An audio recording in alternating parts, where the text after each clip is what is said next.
നമ്മുടെ പൂർവികർ നമ്മെ പഠിപ്പിച്ചത് പ്രകാരം റമദാനിന് വേണ്ടി പല ഒരുക്കങ്ങളും പല നന്മകൾ തന്നെ മാറ്റിവെക്കുന്നവരാണ് നമ്മൾ. ഏത് നന്മകൾ?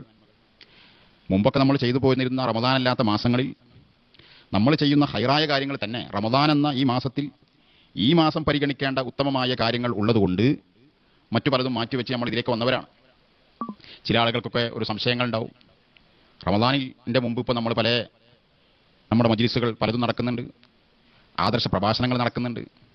റമദാനായപ്പോൾ അതൊക്കെ നിർത്തിവെച്ചു. അപ്പോൾ അതൊക്കെ ഒരു മോശമായിരുന്നില്ലേ? അതുകൊണ്ടാണല്ലോ റമദാനിലേ നടക്കാത്തത് എന്നൊക്കെ. റമദാനിലൂടെ എല്ലാം നമ്മുടെ ദർസുകൾ, മദ്രസകൾ നമ്മൾ നിർത്തിവെക്കുന്നുണ്ട്.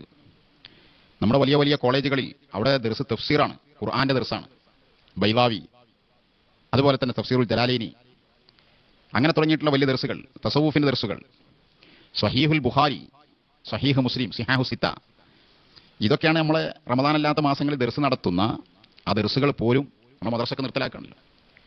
അപ്പോൾ അതിൻ്റെ അർത്ഥം എന്താ? അതൊക്കെ മോശമായിരുന്നു, റമദാൻ ആയതുകൊണ്ട് അതൊക്കെ നിർത്തിവെച്ചത് അതിൻ്റെ അടയാളം അങ്ങനെ ആരും മനസ്സിലാക്കില്ല. എന്താണ് കാര്യം? അതെല്ലാം ഉത്തമമായ വിഷയങ്ങളാണ്, അനിവാര്യമാണ്. പക്ഷേ റമദാനിൽ അതുമായി ബന്ധപ്പെട്ട പലതും ചെയ്യേണ്ടതുണ്ട്, അതിനുവേണ്ടി ഒരുങ്ങുകയാണ്. അതാണ് അതിൻ്റെ കാര്യം.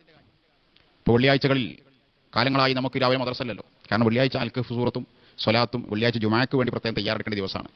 അപ്പോൾ ആ ദിവസം ആ സമയത്തിനോട് ബന്ധപ്പെട്ട ഗുണം അതിനെയാണ് ഒന്നാമതായി പരിഗണിക്കുക.